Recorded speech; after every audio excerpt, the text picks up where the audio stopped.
కానీ ఒక టైంలో ఒక సైంటిస్ట్ కొన్ని ఎలకలను తీసుకొచ్చి వాటికి కావాల్సిన ఫుడ్, వాటర్ అన్నీ ఇచ్చి ఒక ఎక్స్పెరిమెంట్ చేశాడంట. సో వాటికి ఫుడ్, వాటర్ అన్నీ ఉన్నాయి, పుష్కలంగానే ఉన్నాయి.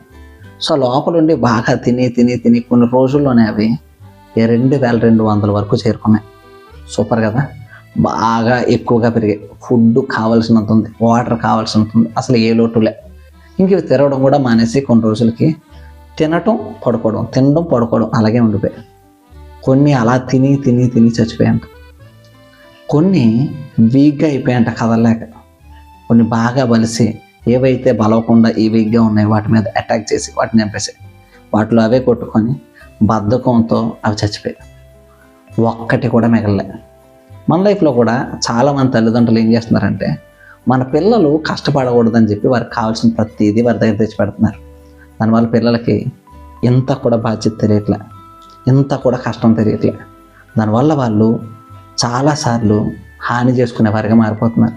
కష్టం వస్తే నిలబడలేకపోతున్నారు.